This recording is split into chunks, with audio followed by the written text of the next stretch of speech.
Hi, everybody, and welcome to Friday Night Flock Talk. I'm Robin Sullivan of the Leather Elves. We'll get some housekeeping stuff out of the way. You can like the Leather Elves on Facebook. That way, you get notifications. You can check our Facebook page for surprise sales, pop up events. You can follow us on Instagram or subscribe to our YouTube channel. So, lots of different ways to keep in touch with the Leather Elves. You can also get in touch with me that way. And then the Rockstar Rescue Tour. We've announced the rescues we're visiting this summer. It's going to be 28, I believe, at last count.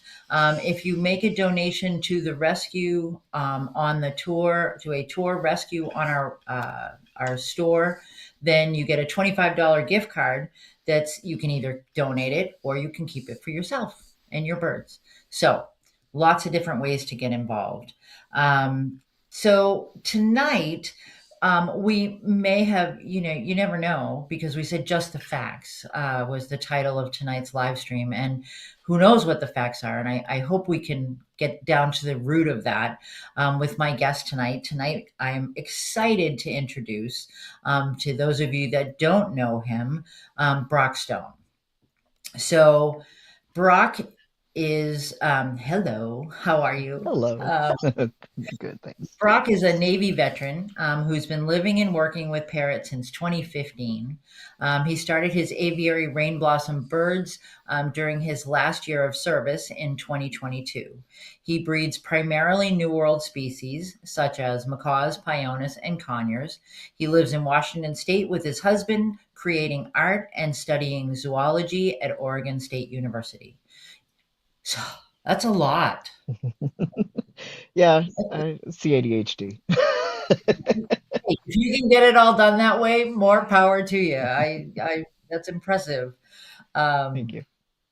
so Brock, when Brock and I started talking about this, I love Brock's content on Facebook, the way you write, and you caught my eye because of your honesty and just putting things out there and letting people kind of delve into it for themselves. So, one of the things I wanted to say tonight, because we get comments through the live stream, is I hope people will go into this open minded and respectfully, because you are absolutely entitled to your opinion. Everybody out there is entitled to their opinion. They can share it with me if they want, as long as it's not forced on me. So I just hope we can adopt that. If not, look at that, we're adopting things. If not just for tonight. So I think you'll agree with me on that one, Brock. Yeah, definitely, yeah. I'm a very big fan of other people having opinions that don't match mine.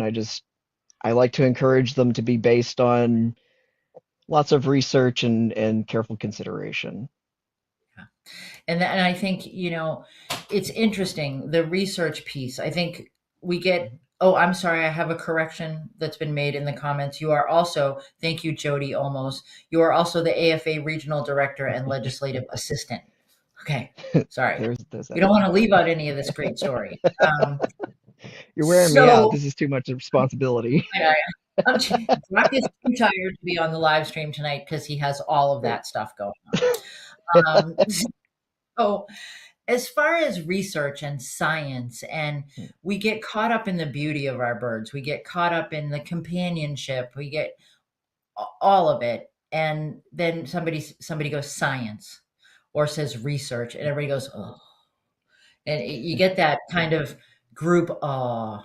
But it's not that way for you, is it? No, I'm getting a degree in zoology, so like all of the science and the research gets me very excited. Hopefully tonight talking about it a little bit, I can keep it entertaining. But yeah, I I I like digging into the facts and the research and the ideas behind different claims, whether I agree with them or not. Mhm. And so that's a good point. And I think it's not about whether you agree or not. It's about just looking further. I've Mm. always been the kind of person that wants more. I don't know if you're old enough to remember. His name was Paul. and I can't remember his last name. See, I'm old and I can't remember. But he did this radio talk show, and he would Paul say he'd Harvey. start, that's who it was. Oh yeah. Yep. And he'd say, and now the rest of the story. And that's Hmm. kind of been me. I want to know what's the rest of the story. Um, so good versus bad research. Is there such a thing? So, I don't like to categorize things into good and bad necessarily, but um, I think it's important, like some of the biggest things you need to consider, right? When you see a claim, when you see a number even, right? Like numbers are really popular, right? Like 87% of whatever does whatever. And you see that number, and in our brains, we are conditioned to think, okay, there's some research behind that, right? You have a quantifiable number there. So obviously that is valuable, important, and solid information, right? Yeah. But we need to consider where this information came from. For one thing, Mhm. we need to chase down if there is a percentage, then there should be a study attached to that Right. or some data gathering effort, ideally by somebody that is doing so in a reputable and controlled way. Because let's say statistics about parrots in human care that pluck, right? I come to you and I say, okay, 50% of the parrots in human care pluck. Where did that information come from? Let's think about that. So, did I go to several rescues and survey all the birds, look around, okay, that one's got feather damage, that one's got feather damage, and come up with that number? Did I go to a bunch of different people who have pet birds? Did I do an online survey? Where did the information come from?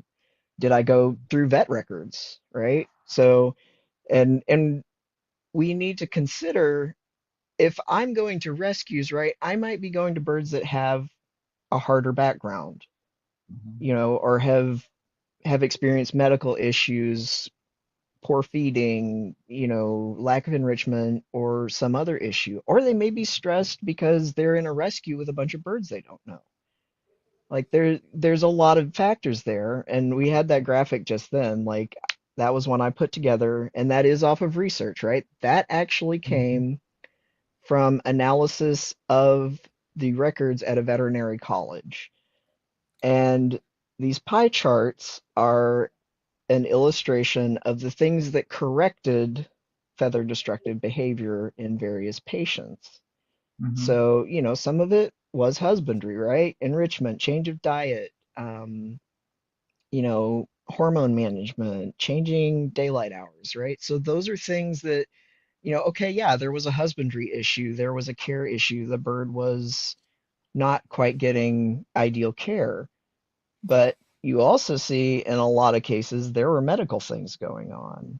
Antifungals fixed it, antihistamines, medication, antibiotics, antidepressants. So, maybe there was something more physiological going on that wasn't necessarily caused by poor care. Um, And I just want to interject, Brock, in yeah. looking at your sources. Hmm. So this is important to me when I look at something, when I'm doing research on something, and Right. a statistic comes up, and then I'll look, Hmm. okay, where did this come from? I'll also look at when does it come from? Yeah. Because, especially with medical things, or, when we're talking about diseases and things that have ongoing research, Hmm. I always like to see if I can find the most recent. And then, Absolutely. and not just go, oh, this is the most recent, so it's got to be valid. I look Right. at the most recent and then compare it with an older study and say, Mhm. okay, are we looking at the same factors? Are we looking at the same variables when we're doing this study? So it's not comparing apples and oranges. Right. And Um, and age of study is important too. And I think, one of the things too that when you see a claim is the first thing you want to know is there any science that supports this claim at all, right? So another thing I looked into was the lifespan of parrots. And I gathered up some of the species that were studied in there. Now, granted, this study was from 2011, and it Mhm, gets even more challenging because the data that the study was compiled from ranged from even older, back into the 1980s, to more recently, closer to the time of the study. So in that study, often we'll see people say, oh, well, these bigger birds can live to be 80 years old. And okay, well, humans can live to be 115. I Googled it a while ago, right? Like that's the oldest person that, recorded age was verified. Um, those are called outliers, right? mhm, Something that is way outside the average, possibly, right? Like the average human lifespan is generally considered to be around 75. Um, so is it possible that parrots can live to 80 years old? Sure. mhm. And it's also possible one of us could live to be 115, but it's not common. So, I right? was And tired before. Uh, right, you're sitting there like I got another 50 years. Right. I will not be Um, alive every week for the rest of my life. I'm just saying. somebody else might have to take it over. Right. So, right, we have this chart here, and some important things to look at with this. And I think we got it might be cut off. I can't tell. My screen's a little weird on this side, right? But like all of the birds that these numbers are pulled up from were at least 4 years old, made it to at least 4 years old. If they were younger than that when they passed away, they were automatically excluded from these numbers. So that already is eliminating some outliers, right? Like we're not going to be skewed because week old baby parrots are incredibly fragile and more prone to passing away. Mhm, So we're already kind of keeping that out. We're also using the median number versus the average.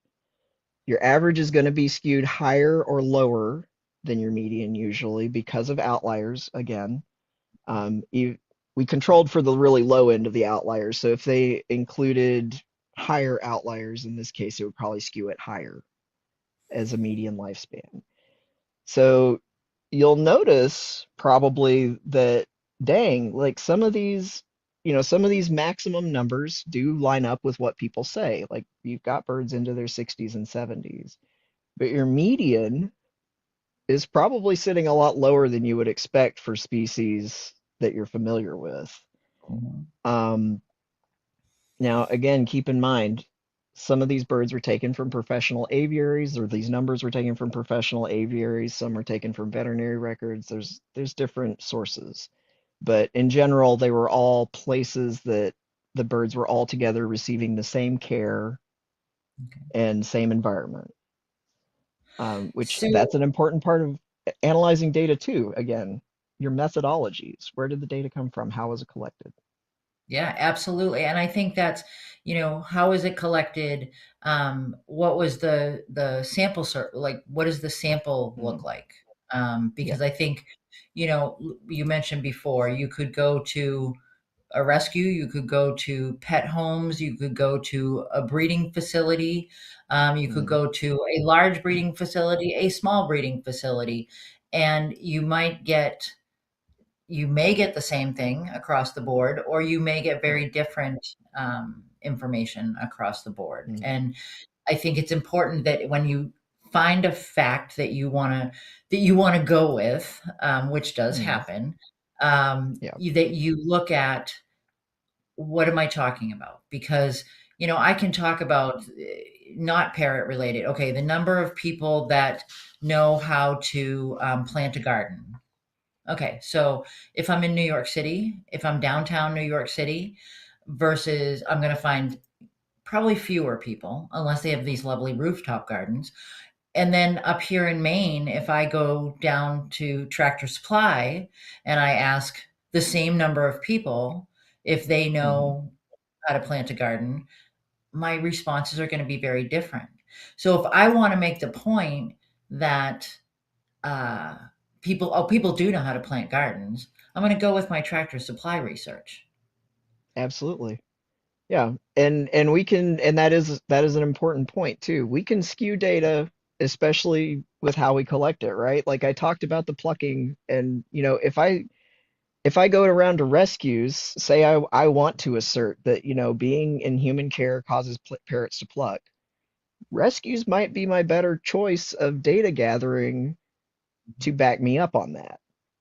Because, like we said, we're gonna see probably a higher percentage of birds that have feather destructive behavior for a bunch of different reasons. Um, and we can even consider when we're going through scientific papers, right? I can cherry pick research that suits me or suits Yeah. my, and we wanted to talk about this, right? Confirmation bias. I'm going to accept things that validate my beliefs and throw out things that don't, and Mhm. declare them invalid, declare them wrong or biased or a hoax or whatever else, right? Um, and so that's kind of one of my favorite things to do in my own head, right? Like I see a claim that supports my beliefs and what I want to believe is right, and I go, Mhm. okay, where did that come from? Time to Google. Time to go to Google Scholar, time to go look through my university's library, time to figure out where this came from and what the sample size is, what the methodology was, what the age was of the research, all of those things, right? Because I want to challenge myself. I want to challenge my beliefs. I want to keep learning and I want to keep adjusting what I'm doing and adjusting what I'm believing based Mhm. on new information. Um, Well, and I think it comes down to, there absolutely is confirmation bias in almost anything. And, Everything, yeah. we get to the point where we really feel very, very strongly, and we want to prove that point, and we want to find information that proves our point. And like you say, it's almost a challenge to yourself to say, Mhm. let me see if I can find something that doesn't agree with me, and why doesn't it? And what, it doesn't agree with my belief system or whatever. Why doesn't it? And is that also valid?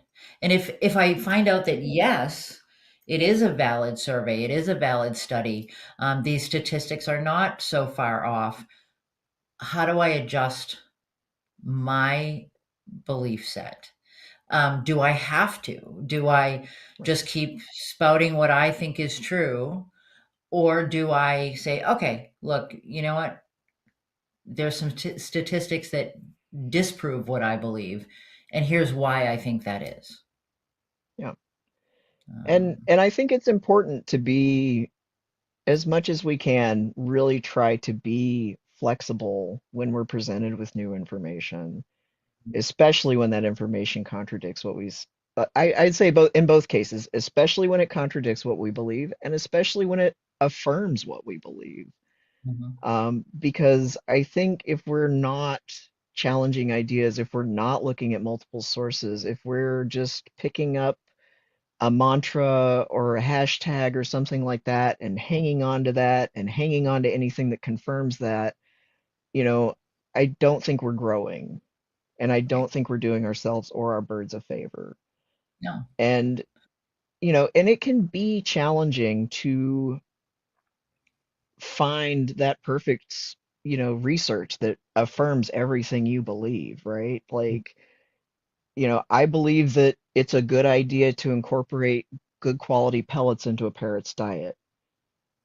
There is a surprising shortage of parrot specific diet research, and parrot covers a huge range of species anyway, right? right, So, I mean, is one pellet going to work for all 350 plus species? Probably not going to be the perfect food, but right, that's not all I feed. I don't encourage people to only feed pellets, but or even only feed one kind. That's a whole story, right? But point being is, you know, we have to try and adapt based on research because there may not be research that just automatically says, yes, parrots should absolutely have all the pellets. but we might find research that says parrots do suffer a lot from vitamin A shortages or other vitamin shortages, and incorporating pellets into the diet seems to alleviate some of that. So, I guess my point being is science is a cyclical thing. It's Mhm. very rarely settled. Um, we very rarely have things that hit like theory or law levels, which I know in like colloquial vernacular, right? I say I have a theory, it means like I have a hunch, but in science, a theory is settled science. So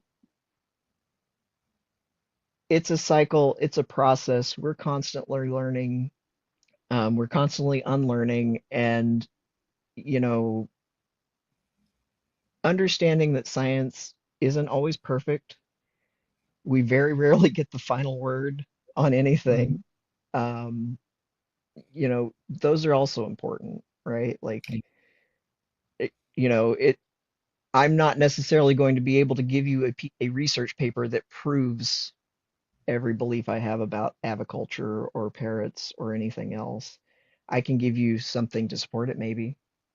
Um, but yeah. And I think, we get stuck too in, um, we so because we anthropomorphize quite a bit Mhm. with our pets, whether it be dog, cat, bird, reptile, um, we because we do that, we want the research, we want the truth to reflect that anthropomorphized version of the animals that are in our lives. Oh yeah. And and I think that's something that, again, that's a scientific theory that we do want things to be like us. And I think that when we're doing that research, I want to try a whole bunch of different foods. I had somebody years ago tell me that she wanted to feed 100 different food items in a year. And I was like, wait, what? Why? A parrot's never going to find that many Yeah. different food items in one year. And where are you? Why do you want that? And well, I want them to have diversity and I want them to have, variety. Okay, that's what we want for a lot for ourselves. Mhm. But where's the science that backs that up? And Right. you can't back up a lot of this is emotion. Absolutely. We put just the facts as the title of this live stream, but the emotion gets woven into it.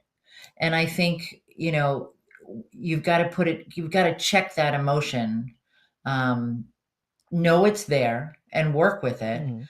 but be open to the research. Yeah. Um, um, Absolutely. Yeah. Go ahead. no, go ahead.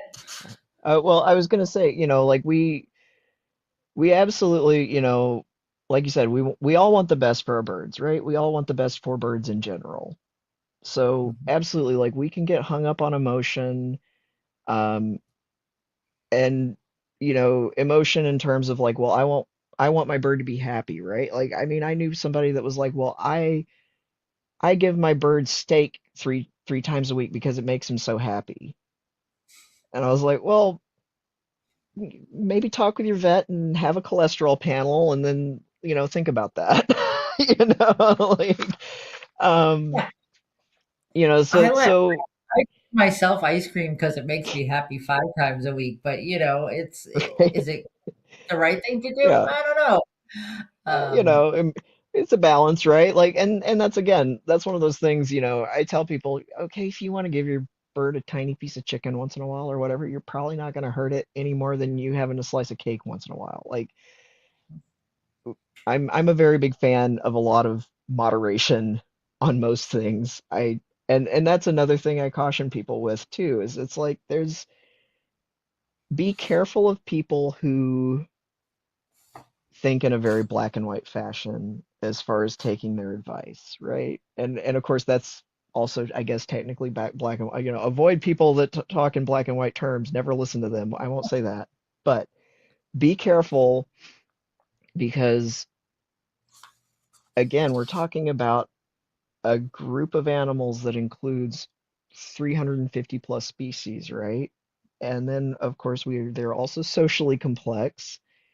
So there's a lot of individuality in situations in different birds, different species, right? So if somebody is making a blanket statement about care or about what a bird needs or anything like that, and they're saying it in a very black and white fashion, and they're not saying, maybe or most or sometimes or usually or using those qualifiers, you know, like maybe a yellow flag should at least go up. Maybe not a red flag, but maybe we should raise a yellow flag and be like, okay, well, why is this such an absolutist statement? What is the reasoning for that?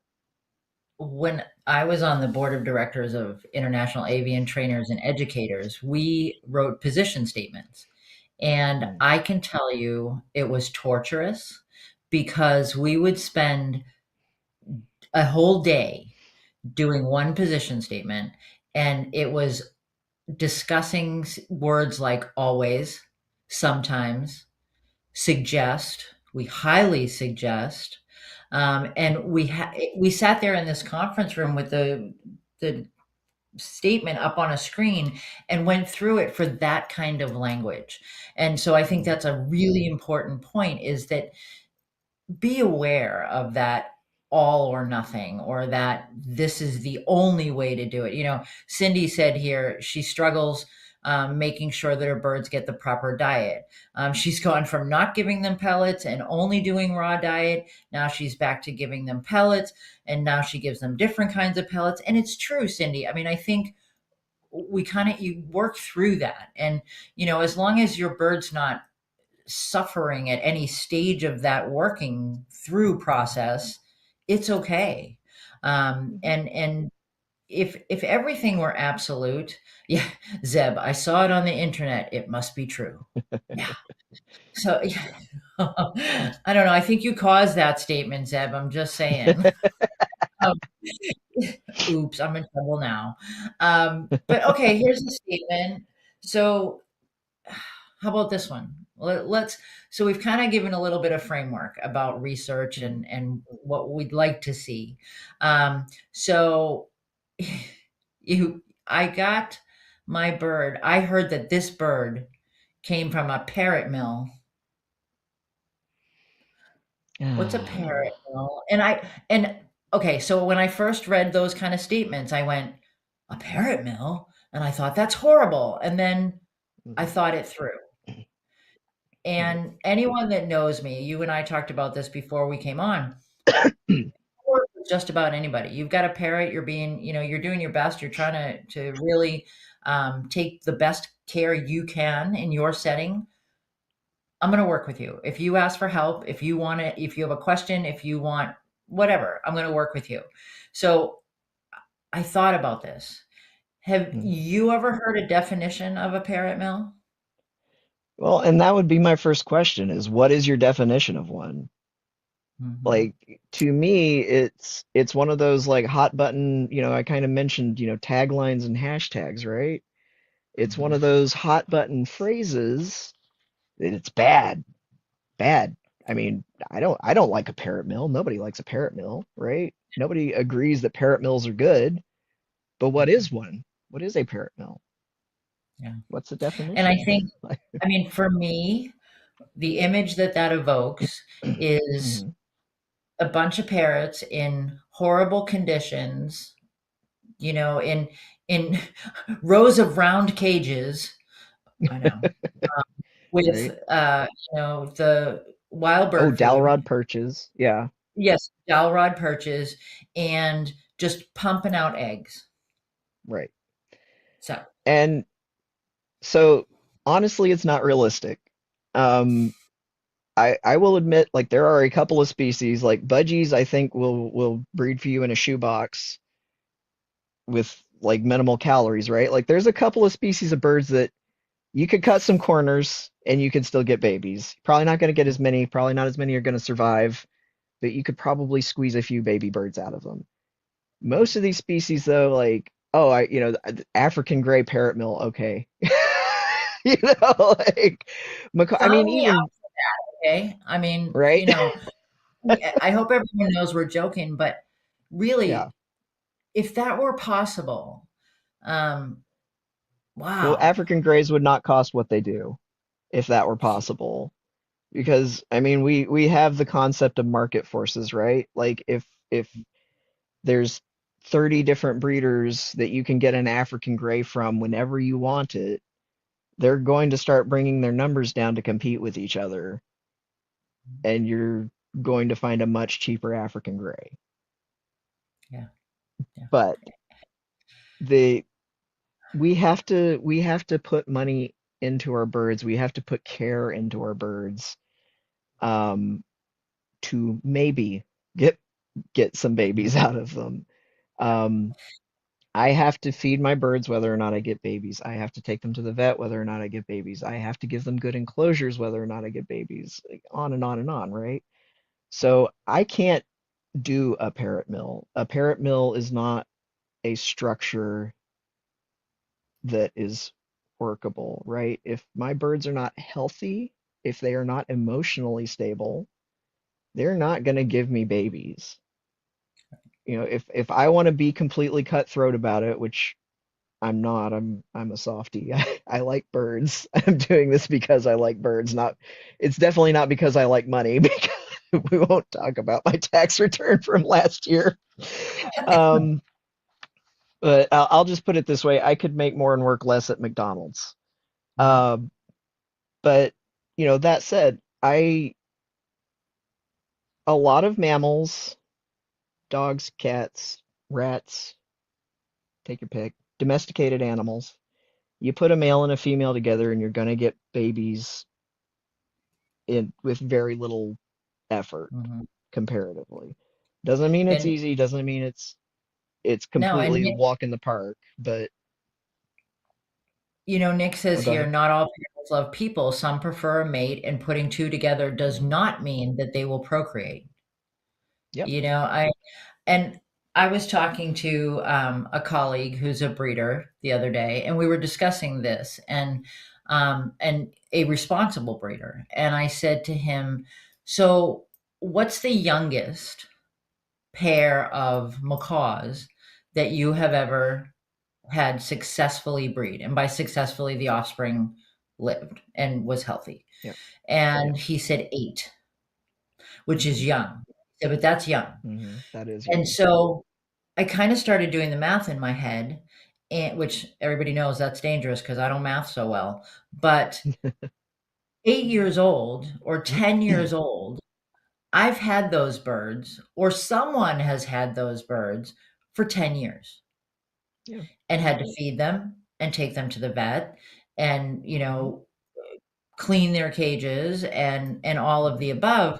And so, you know, we do kind of joke about there's no such thing as a parrot mill, but I would welcome having this discussion with Yeah. someone who could say to me, "Well, look, here's what I'm talking about. Here's what it looks like."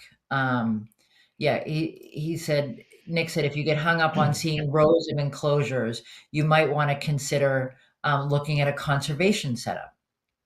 And Yeah. it's true. It's not, it's not to be mean, it's not to whip them into shape and get them to breed. We're not talking sex slaves in parrot cages. We're talking about this is the best option, especially if you're doing a conservation setup in situ where you've got birds that will eventually be Yeah. put back or put out into the wild.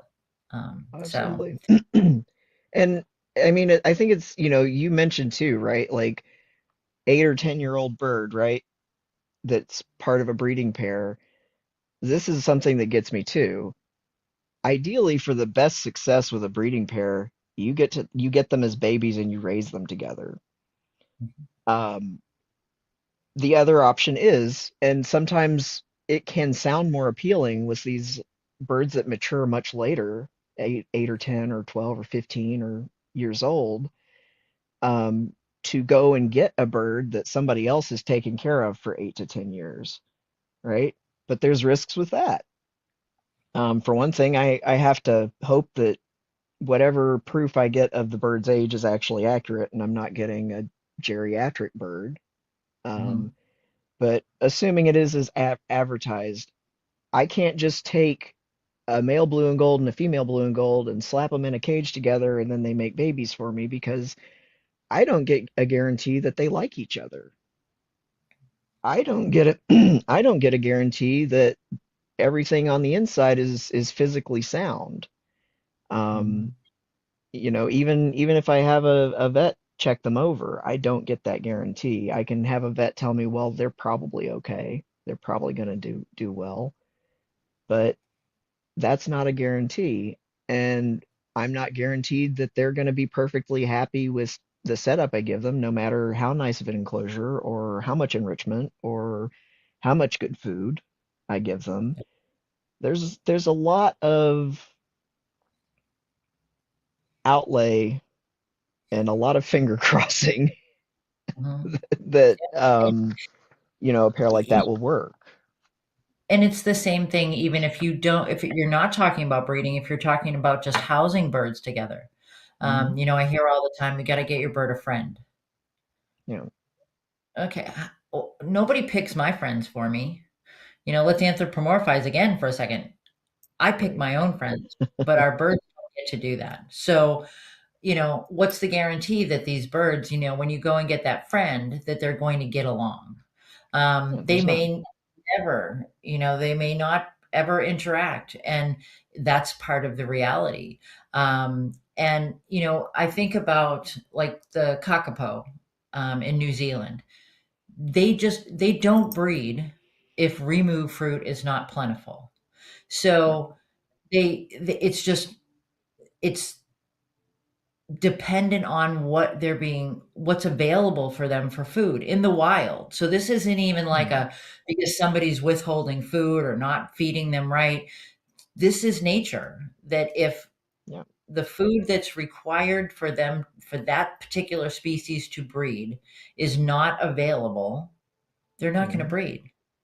Right. So, when you're creating this parent mill, you're spending an awful lot to get that to happen all the time.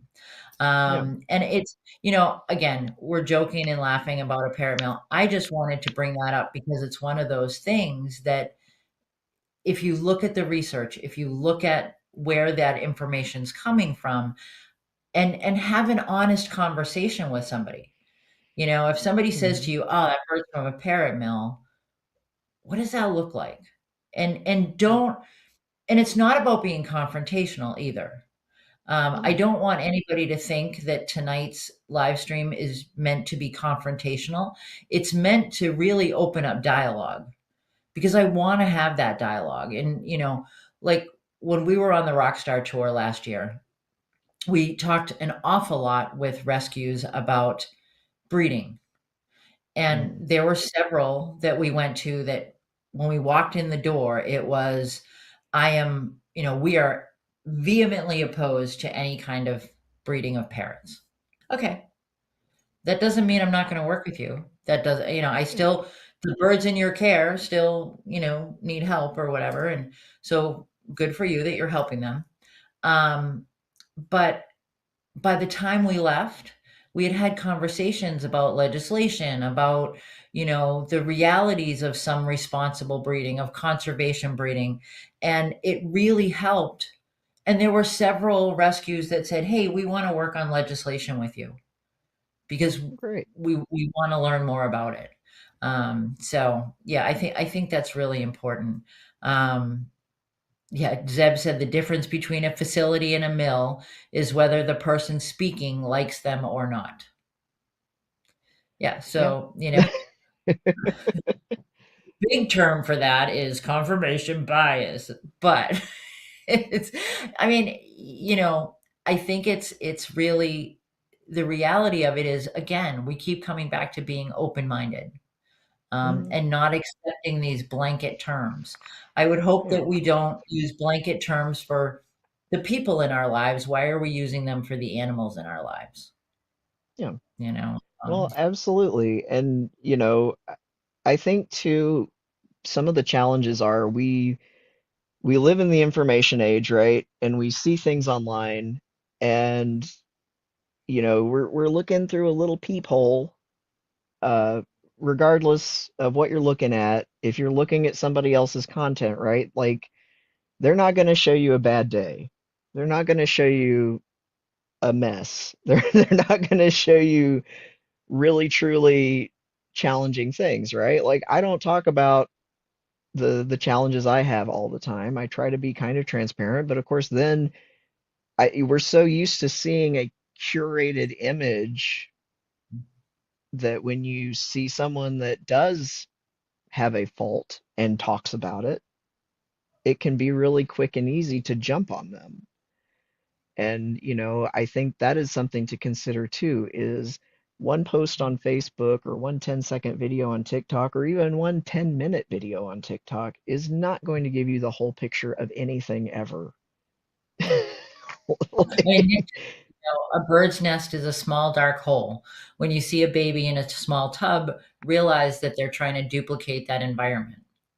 So yes, it's not the beautiful nursery that we all envision, a baby of any sort being in, but this is what is most comfortable. You know, right. um, Nobody complains about the puppies when they're all piled on top of one another from a litter, right? Mhm. Oh, isn't that cute? But when you've Yeah, got three birds in a small space, oh, that's just not okay. yeah. Oh, Um, they're in a dark room, it's bad. Yeah, I mean, and if you ever go and look at I think it's called the Scarlet Macaw Project, they're doing research with yep, yeah. So if you look at the inside of a Scarlet Macaw's nest on their page, right, you're like, "Oh my God, man, like do I need, like I've been cleaning the nest boxes, man. Like I'm doing more work than the wild birds are, right? You know, yeah, um so, yeah, like I mean, when you're in a nest box, right, the babies poop, and most species of parrots don't clean up after the babies. They're just like, we're gonna chill out in here, and some of them, like budgies, will just also poop in the nest box, like the adults will too. They're just like, yeah, it's just a big toilet. It's fine. and Dr. Um, Brightsmith and Gary were on the live stream, and Don was saying, Dr. Brightsmith was saying that, yeah, the nest was full of roaches. He got lowered into a nest cavity that was big enough for him to fit in, and he put his arms out, and they were like creepy crap. Like I had nightmares that night, but I told him, I said, this is not how you get volunteers to come work at the Scarlet Macaw Project. But I was gonna say it's time to go change my major. yeah, it's like I don't know, but we talked about where is that information coming from and statistics. Mhm, One of the other ones that's out there a lot that is reinforced with numbers are rehoming statistics. mhm. So let's talk about that for a minute.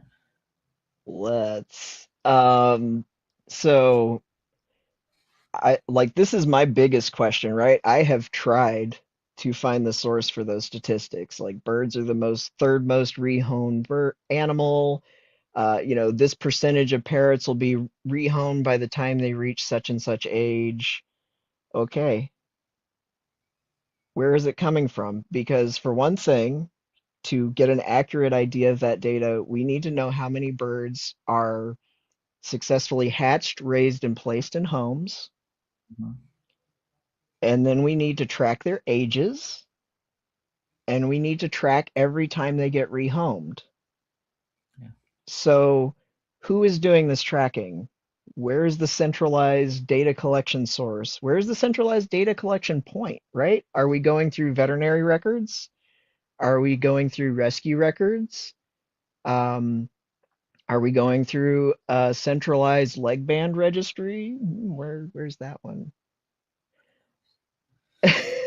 So, That anecdotal information that, mhm, I remember my grandmother had a scarlet macaw and it was 86 when I was 5 years old. And I had it after that. But, then it went to cousin so and so and did it.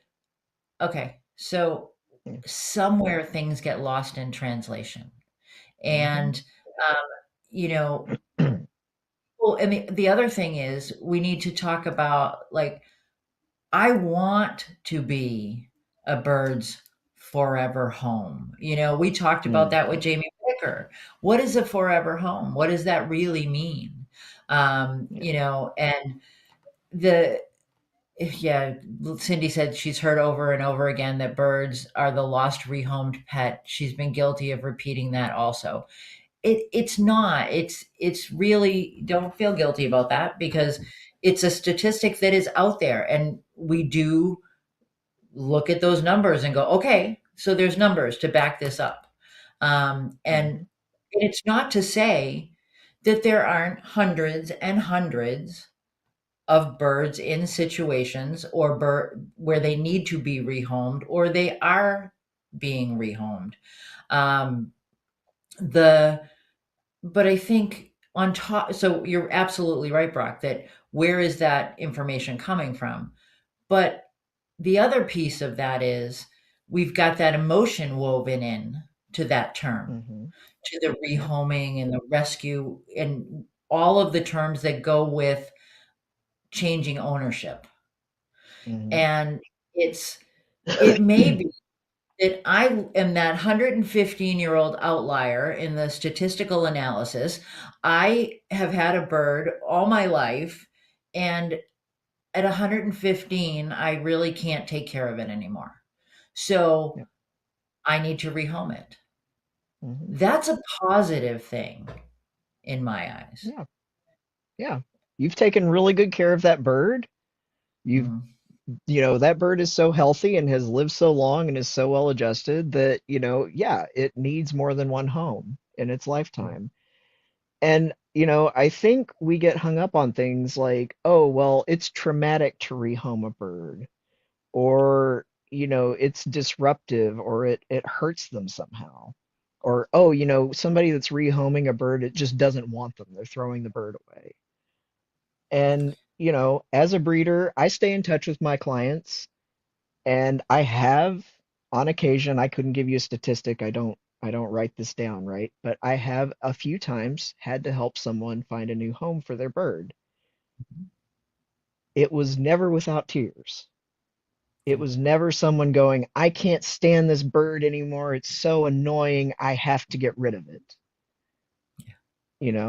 It was a loss of housing, or,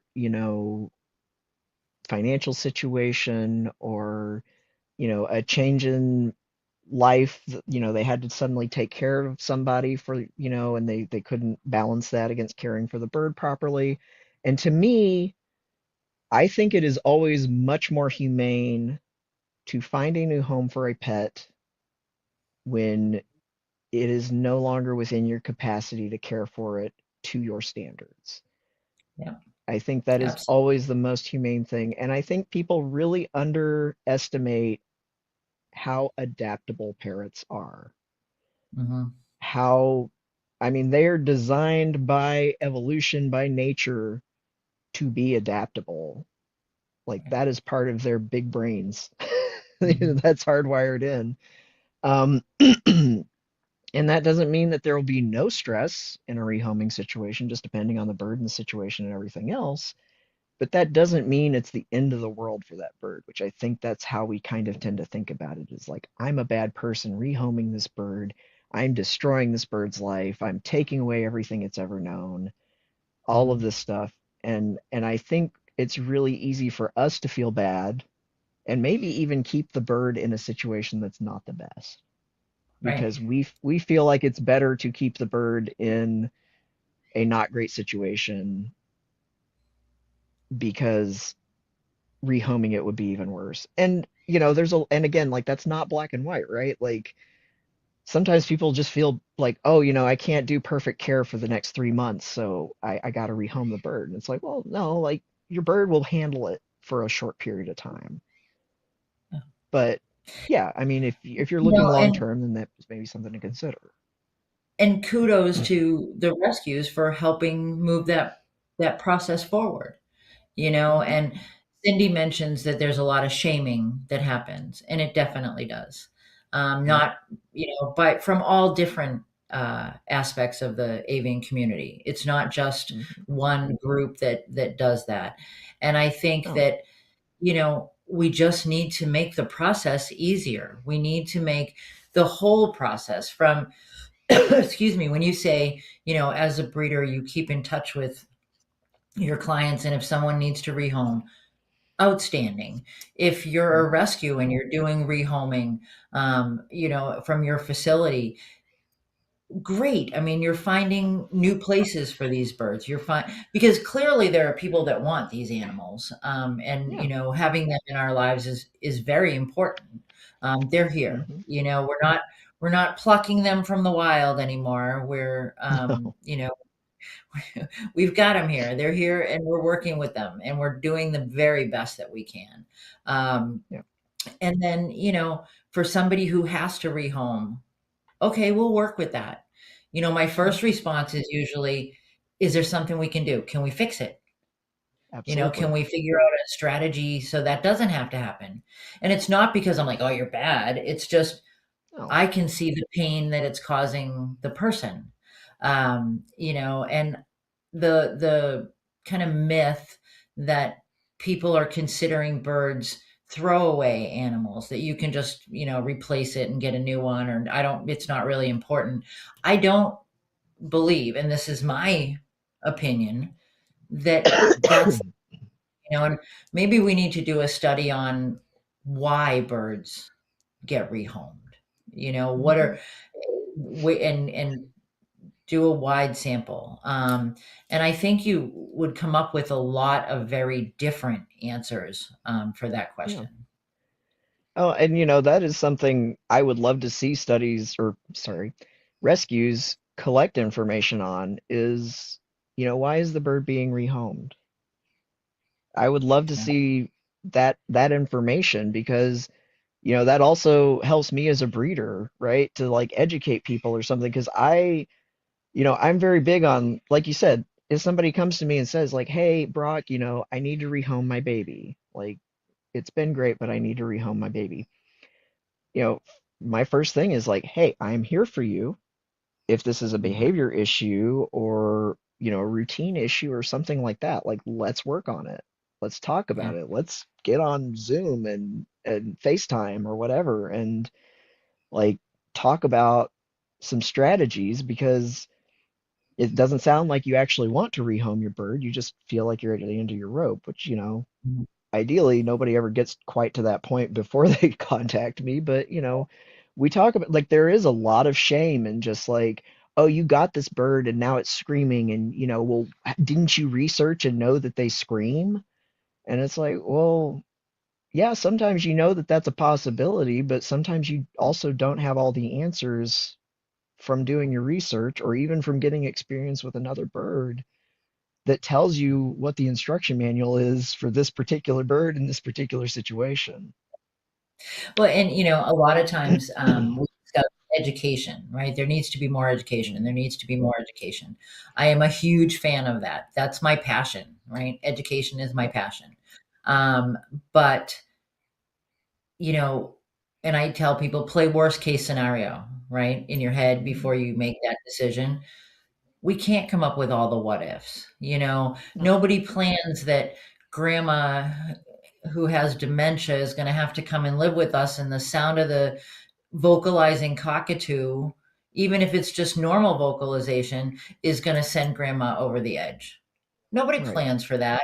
Nobody thinks No. about that when they go to the breeder to get a cockatoo. Oh, So absolutely. I think as a community, we just need to work together and try to problem solve.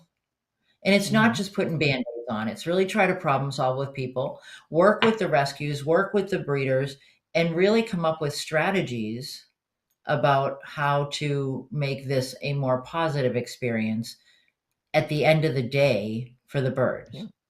absolutely. Um, we've kind And of digressed a little bit, but yeah. it's the back to the Yeah, statistics. right. Sorry, you cut out? I said it's just back to the statistics again. We need to Yeah, look at those valid numbers and where are those numbers coming from. right.